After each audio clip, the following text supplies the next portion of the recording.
ध्रुव की कथा। 5 वर्ष के छोटे से बालक ने भगवान को प्राप्त कर लिया। ध्रुव का वंश आगे चला, उत्तम का नहीं।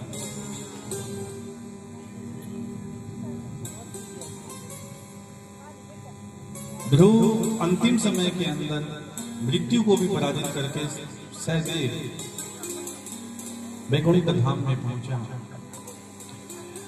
आज भी उत्तर दिशा की ओर जो पहला तारा जो चमकता है वो ध्रुव तारा कहलाता है। वो सब ऋषि जो हैं उनकी परिक्रमा करते हैं और जय जयकार करते हैं।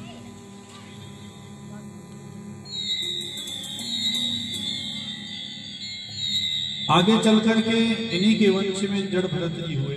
पहले उनका नाम भरत जी था। ध्रुव के पुत्र हुए आग्नेय, आग्नेय के पुत्र हुए नाभि, नाभि के पुत्र हुए नव, नव के पुत्र हुए ऋषभ देव जी महाराज, और ऋषभ देव जी के 100 पुत्र हुए, जिसमें से ज्येष्ठ पुत्र का नाम था भरत। भरत जी जब ऋषभ देव जी बुढ़ापा आया और भगवान का भजन करने के लिए जा रहे थे। ये ऋषभ देव जी वही जो जैन धर्म के तीर्थंकर हुए, जैन धर्म के जो देव हुए ऋषभ देव जी महाराज। बुढ़ापा आने पर ऋषभ देव जी भगवान का चिंतन करने के लिए जा रहे थे, तो भरत और 100 पुत्रों ने पूछा कि सप्तद्वीपी राजा हैं, सब सामग्री छोड़ करके आप कहाँ जा रहे हैं? तो उन्होंने कहा कि जिस उद्देश्य को लेकर के हमने जन्म लिया है उसी उद्देश्य को प्राप्त करने के लिए मैं जा रहा हूं।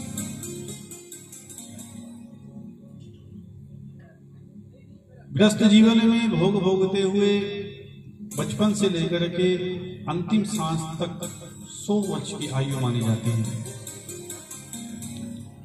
4 आश्रम होते हैं। 25 वर्ष तक तो ब्रह्मचर्य का पालन करना, उसके पश्चात 25 से 50 वर्ष की आयु जो है वो गृहस्थ जीवन का भोग भोगना, और 50 से 75 वर्ष की जो आयु है वो वानप्रस्थ आश्रम कहलाती है।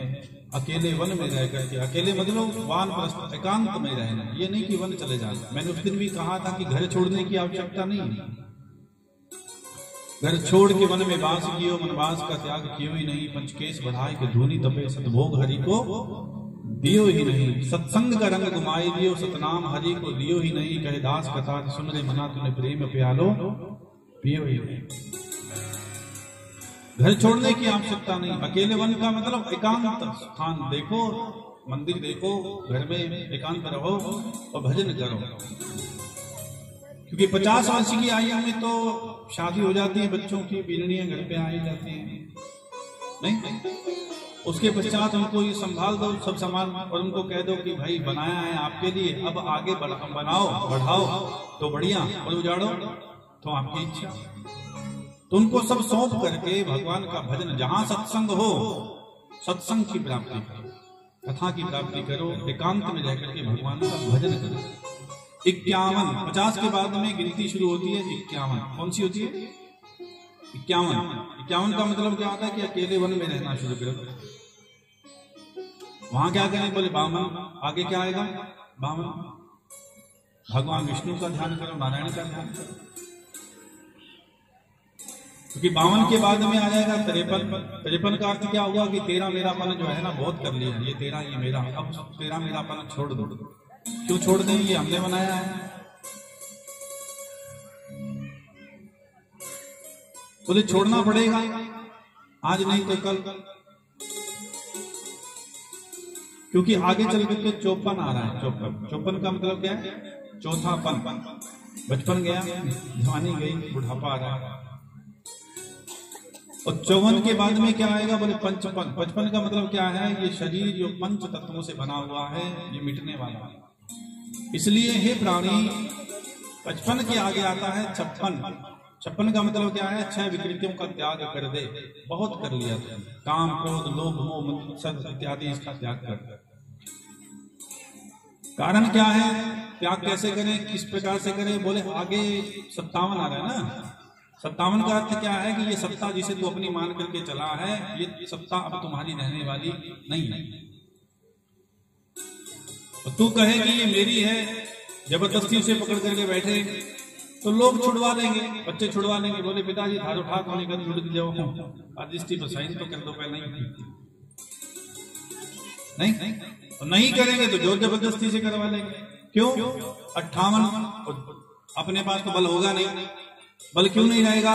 क्योंकि 58 का मतलब है अष्टदल का जो शरीर है, ये हाथ पांव बुढ़ापे में काम छोड़ जाएंगे, आंखें भी झुंझला जाएंगी और कान भी जवाब दे जाएंगे। इसलिए 59 मूर्खपना छोड़ करके, 60 कहते हैं मूर्ख को, 60पना छोड़ करके भगवान का ध्यान कर। उपदेश देकर के ऋषभदेव जी चले गए और भरत जी महाराज भी उसी प्रकार से अपने पिता के पथ पर चल करके बुढ़ापे के अंदर सब त्याग करके भगवान का भजन करने के लिए कुला आश्रम में गंडकी नदी के पास में झोपड़ी बना करके रहते हैं, गाय रखते हैं, गाय की सेवा करते हैं। कोई भी साधु हुआ, कोई भी संत है, महात्मा है, कोई भी है, जो वो एकांत में रहते तो वहां आपको गाय जरूर मिलेगी। गाय की सेवा करना, और अंतिम समय के अंदर गाय अगर सामने है, सन्मुख है, तो उद्धार पक्का। आगे चल करके सुनेंगे कि इंद्र भी आया ना जब क्षमा याचना करने के लिए भगवान से, तो गाय कामधेनु को लेकर के आगे करके आया, क्योंकि गाय को देख करके भगवान का जो मन है मक्खन की तरह है, वो पिघल जाता है। गाय घर के सामने बैठ जाए ना, तो आप अपना सौभाग्य समझना कि आज हमारे घर के सामने जो गाय बैठी है, ये हमारे पुण्य को बढ़ा रही है, काम हमारे छीन कर, ये सौभाग्य समझना। आजकल तो लोग डंडा मार करके भगा देते हैं कि भाई गोबर कर देगी, नहीं, लेकिन आपके ऐसा समझ लो ठाकुर आपके द्वार पर आ गया स्वयं, ये आपका सौभाग्य है।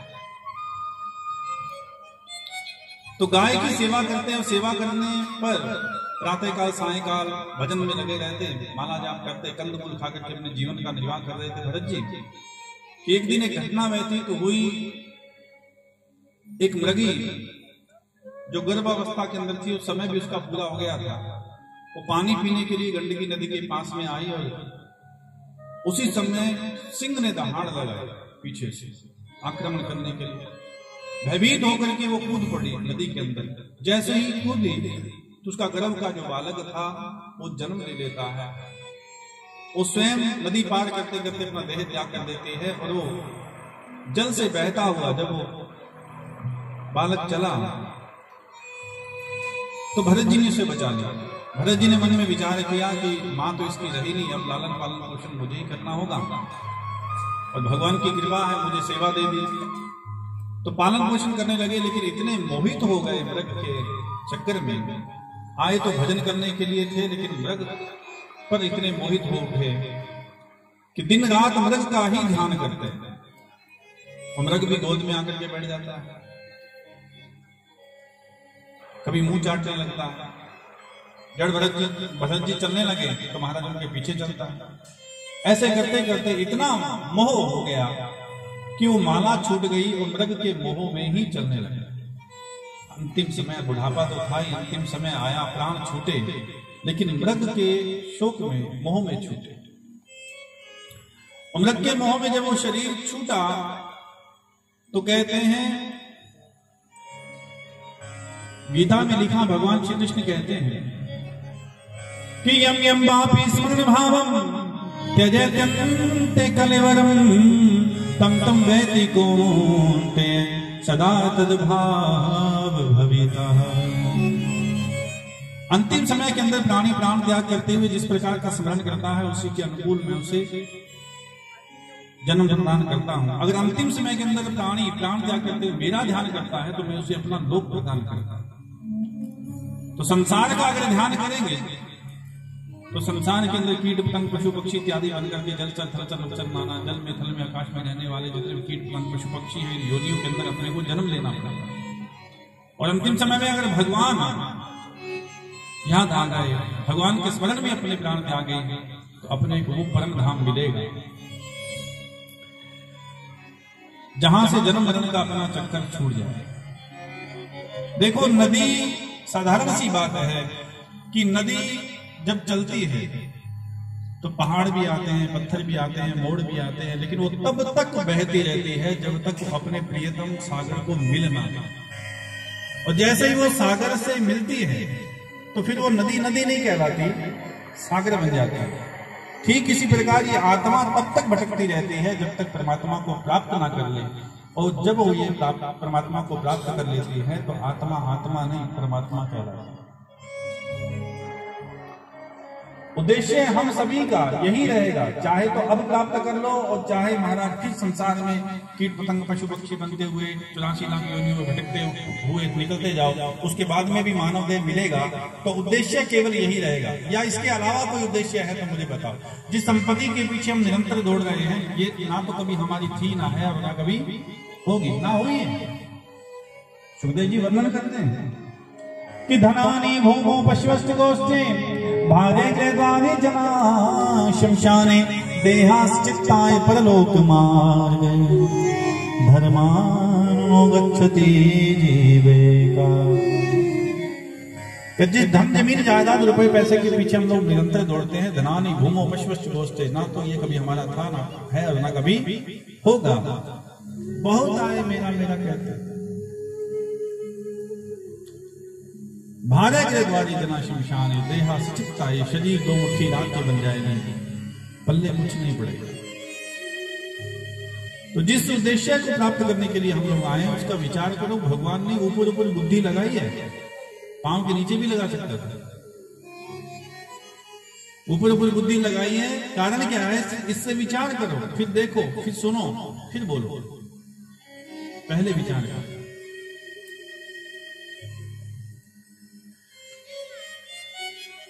भरत जी महाराज मृग के मोह में दे त्यागते हैं तो मृग बन करके पैदा होते हैं, वही रूप उनको मिलता है। भगवान से निवेदन किया कि हे प्रभु भूल हो गई, एक जन्म और प्रदान कर दें, कृपा करें, मुझसे बहुत बड़ी भूल हुई।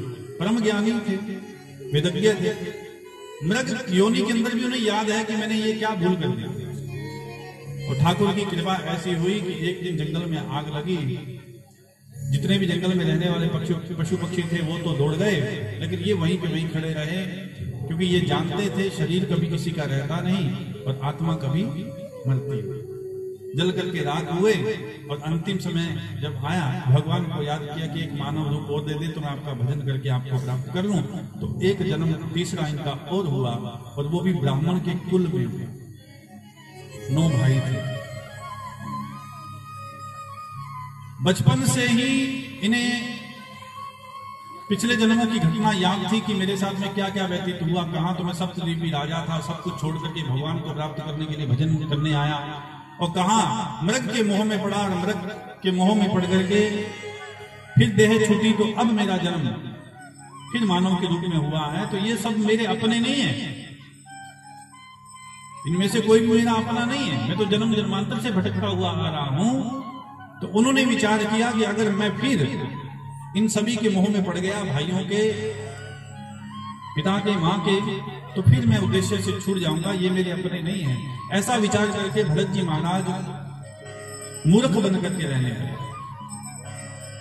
कोई भी कार्य करते तो मूर्ख बना करते, कोई भी काम कह देते तो उल्टा सीधा करते, जानबूझ करके करते। पढ़ने के लिए भेजा, सब याद था क्योंकि वेदज्ञ थे, ज्ञानी थे पहले से, लेकिन जानबूझ करके कोई मंत्र सुनाते तो उल्टा सीधा सुना देते। 9 भाई तो पढ़ लिख करके विद्वान हो गए, लेकिन महाराज ये जानबूझ करके मूर्ख बने रहे, इसलिए पूरे गांव में ये बात फैल गई कि ये तो जड़ है, जड़ मूर्ख, और तब इनका नाम पड़ा जड़ भरत। समय बीता, माँ बाप ने देह त्याग दिया, भाइयों की शादी हो गई, लेकिन इनकी शादी नहीं हुई। और मूर्ख को कौन छोड़ी दे भाई? ये विचार करने लगे चलो शादी से तो बच गया। लेकिन भाभियां जो आई, वो भाभियां पहले तो बड़ा प्रेम करती थी, लेकिन धीरे धीरे जब पता चला कि ये काम का ना काज का, दुश्मन अनाज का, तो सारा दिन बैठा खाता रहता है। हमारे पति देवों को तो हम अच्छा मालपुआ खिलाते हैं, वो सूखे नजर आते हैं, और लेकिन ये हट्टा कट्टा होता जा रहा है, 5-5 बार 6-6 बार भोजन कर लेता है। एक दिन महाराज धीरे धीरे करते हुए भाभियों को इतना क्रोध आने लगा उनका प्रेम कम हो गया। जूठे पतलों में जो कुछ भी बचता था वो महाराज जड़ भरत जी को खिला देती थी। जड़ भरत जी वही प्रेम से भाव से भगवान का प्रसाद मान करके खाते और मन ही मन के अंदर भगवान का चिंतन करते रहते। जड़ भरत जी ये विचार नहीं करते कि ये मुझे जूठा खिला रहे हैं, क्योंकि जड़ भरत जी ये जानते थे कि पेट ही तो भरना है।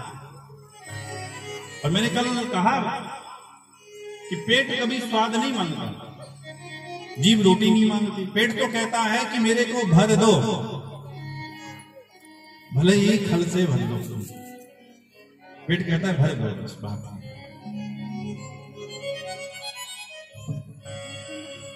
महाराज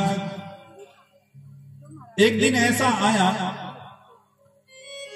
कि भाभीियों को इतना क्रोध आ गया कि भाभीियों ने विचार किया कि ये 5 बार 6 बार तो टिक्कर खाता है, हमसे बनाए नहीं जाते, इसकी सेवा नहीं होती घर बैठे, ना कोई काम करता है ना कार्य करता है। काम भी कह दे तो ये उल्टा सीधा काम करता है, बिगाड़ता हो रहा है, बनाए क्या बिगाड़ता है। इसलिए भाभीियों ने निर्णय कर लिया कि आज फैसला हो जाए, चाहे तो ये रहेगा और चाहे हम रहेंगे।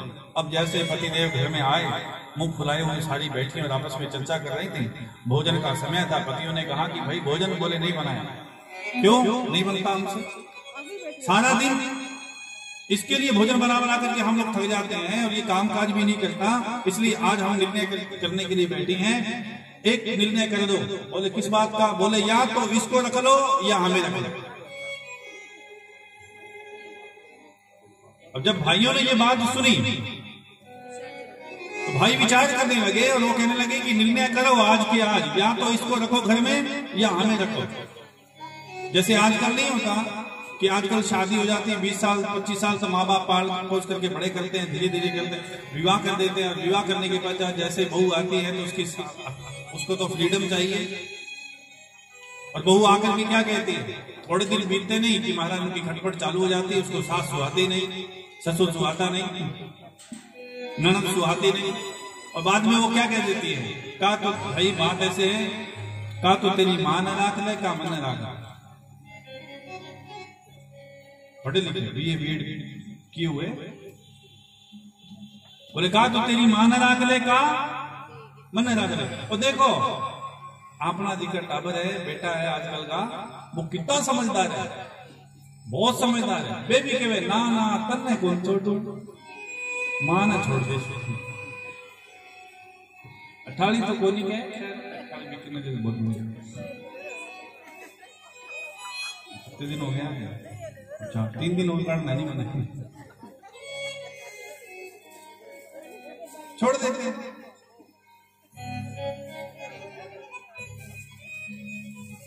और भाइयों को छोड़ दिया, भाइयों ने अपने भाई को निकाल दिया।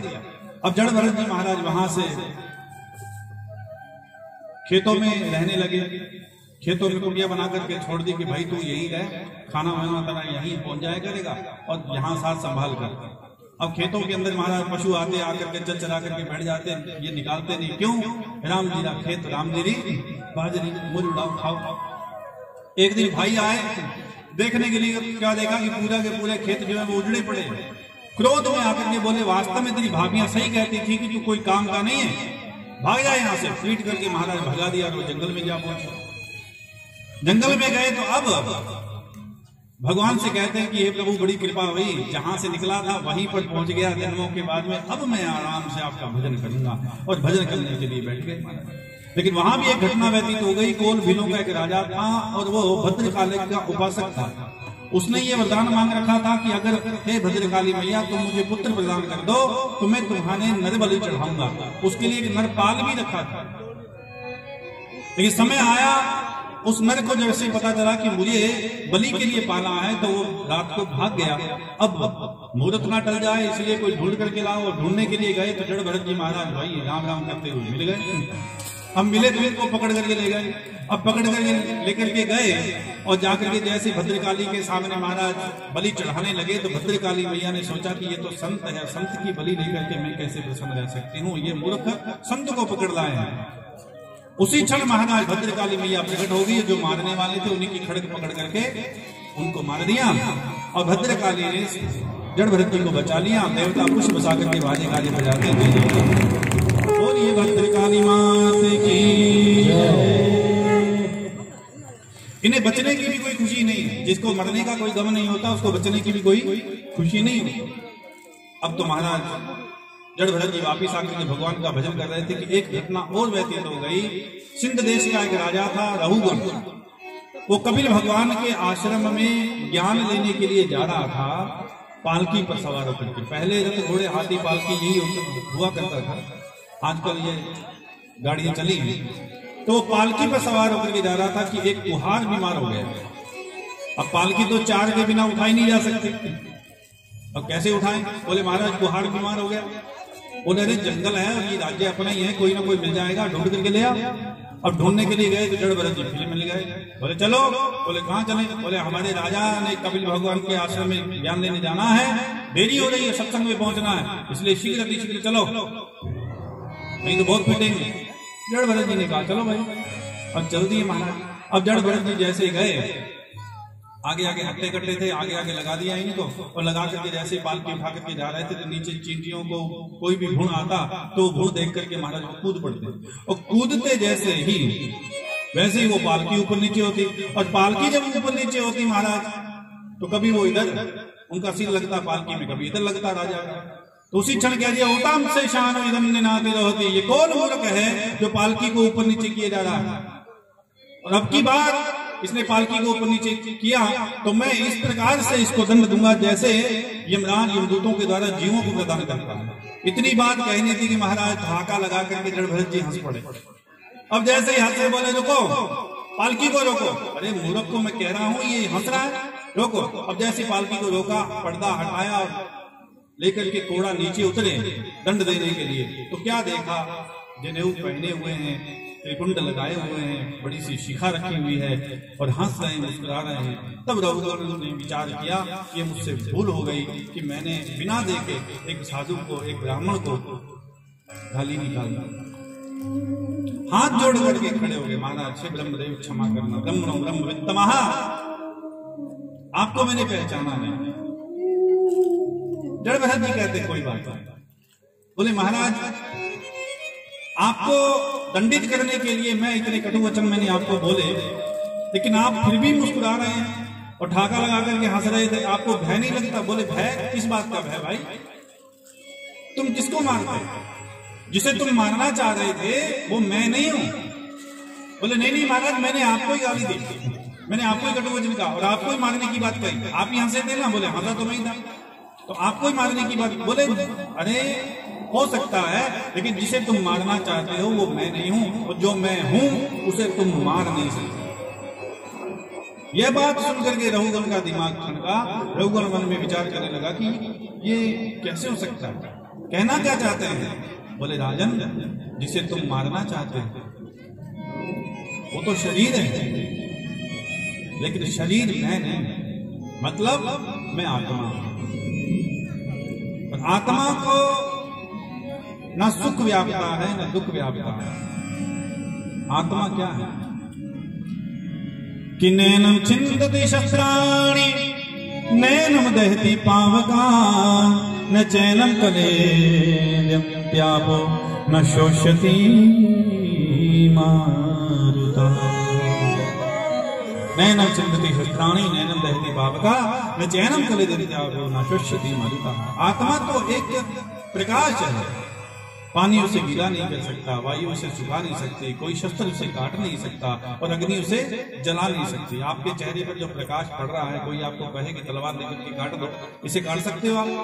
नहीं। पानी से गीला कर दो, कर सकते हो? सूर्य के प्रकाश को पानी से गीला कर सकते हो आप?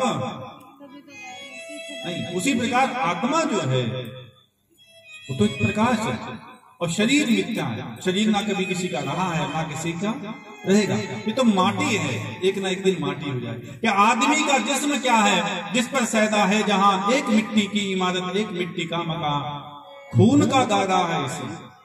ये शरीर कैसे बनाया भगवान ने? देखो अद्भुत, क्या खून का गारा है इसमें और ईंट इसमें हड्डियां। अरे चंद श्वासों पर खड़ा है ये ख्याल लिया, चंद श्वासों के ऊपर ये शरीर खड़ा है। और मौत की पुरजोर आंधी जिस दिन इससे टकराएगी, देख लेना ये इमारत मिट्टी में मिल जाएगी।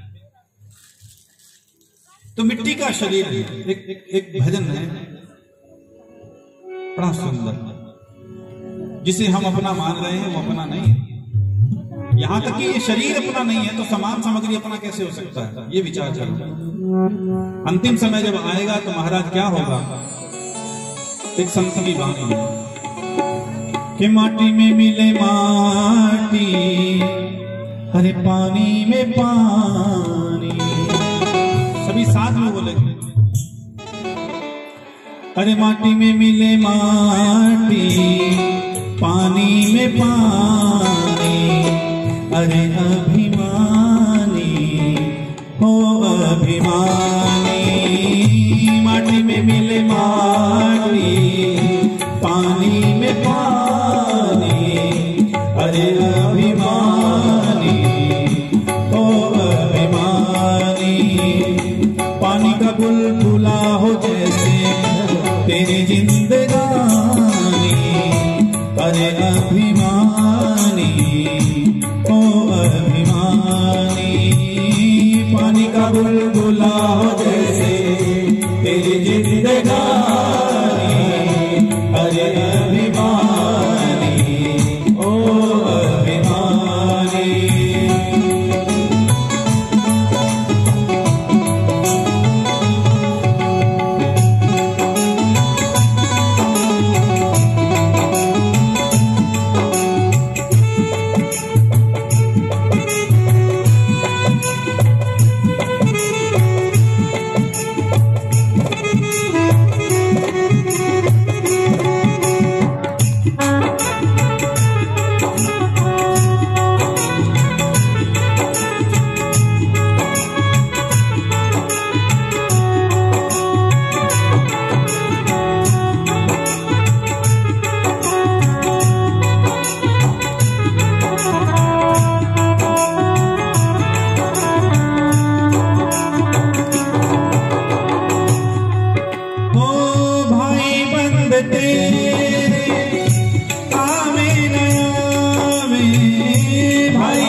संग ना चले रे तेरे कोई भी पिरानी, संग ना चले रे तेरे कोई भी पिरानी, अरे अभिमानी ओ अभिमानी, अरे अभिमानी ओ अभिमानी।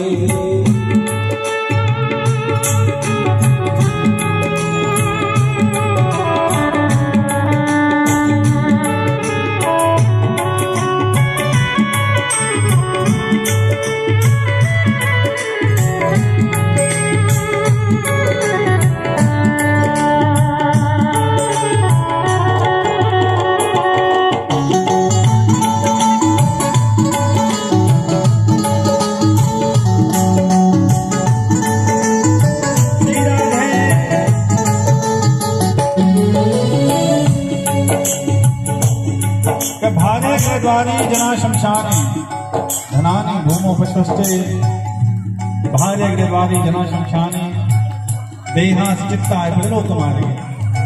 मैंने अभी कहा कि धन जमीन जायदाद रुपया पैसा ये हमारे साथ में नहीं चलने वाला। धन जमीन जायदाद भूमि और तो और जब अंतिम समय आएगा ना, बोले भार्यगृहद्वारी, जिसे हम कहते हैं कि ये हमारी पत्नी है और सुख दुख में हमारा साथ देने वाली है, उसकी सीमा भी घर के द्वार तक होगी। वो शमशान घाट तक भी साथ नहीं देती, या देती है?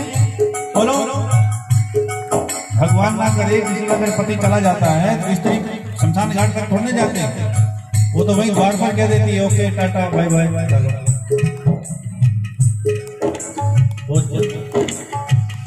और भाई बंधु जना शमशान है, भाई बंधु जाते हैं शमशान घाट तक और जाकर के महाराज तिल्ली लगाते हैं और चले आते हैं। हम कहें कि शरीर हमारे साथ में जाएगा, तो बोले देहास चित्ता है फलों को मार गए, ये शरीर भी 2 मुट्ठी राख की बन जाते हैं।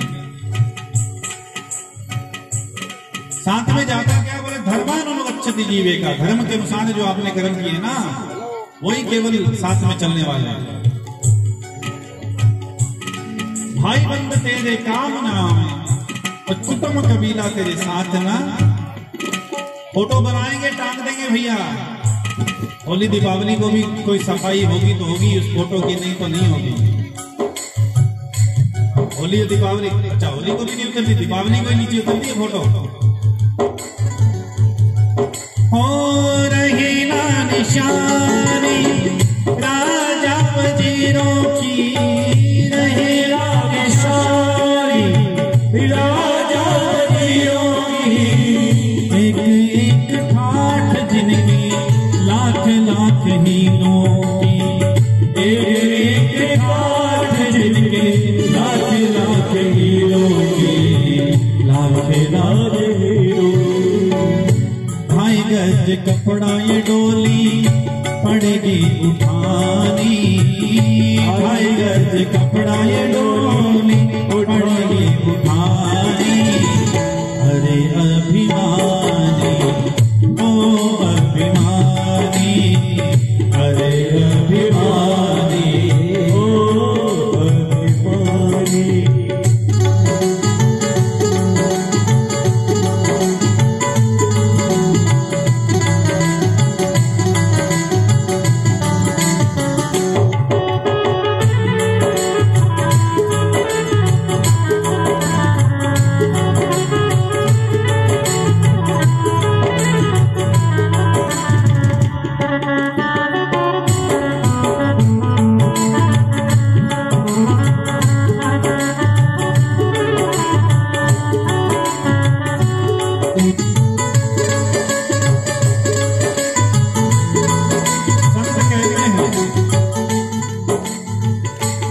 कर्म पशु के मानस जात नगर निगरोरा करें दिन रात।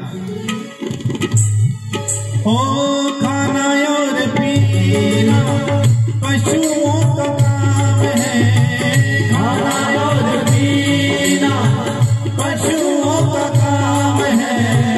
2 घड़ी का सत्संग किया करता अभिमान है, 2 घड़ी का सत्संग किया करता अभिमान है, करता अभिमान है।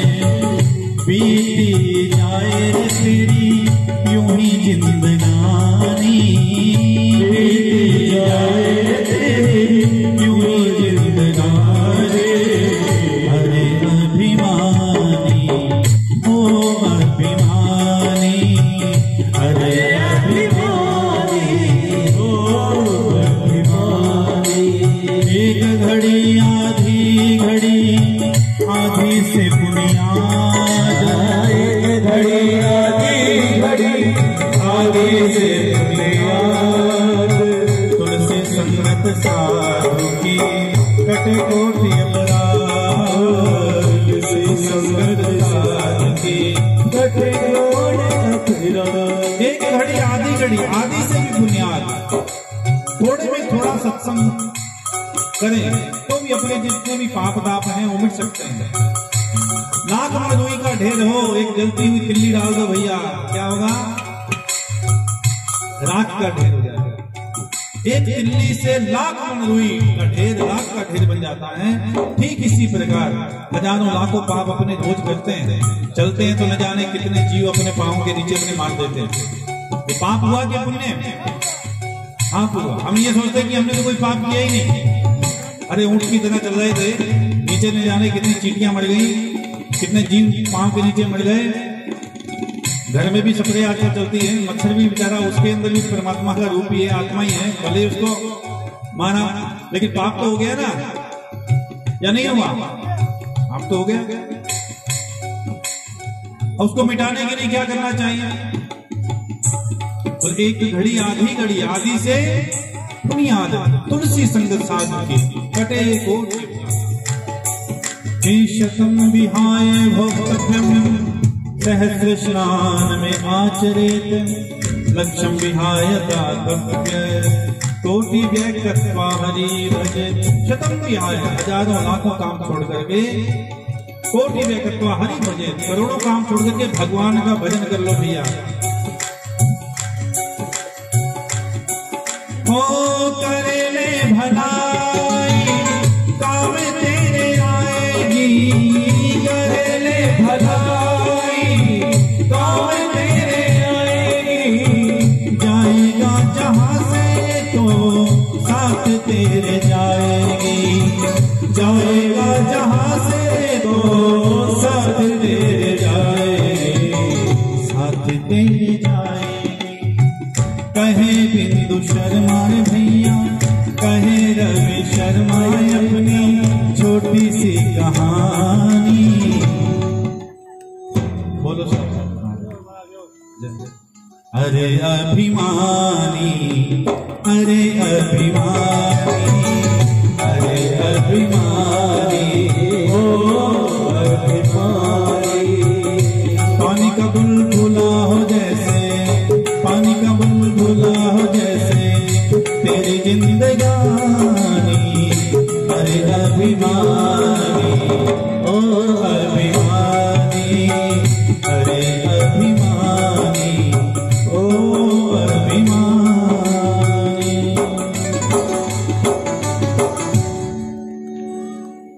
पानी के बुलबुले की तरह हमारा जीवन है। पानी के बुलबुला आसमानस की जात, देखते ही छिप जाएगा जो तारा प्रभात। राजा रघुगण ने विचार किया कि ये कोई परम ज्ञानी है, तो उनके चरणों में बैठ करके ज्ञान प्राप्त किया।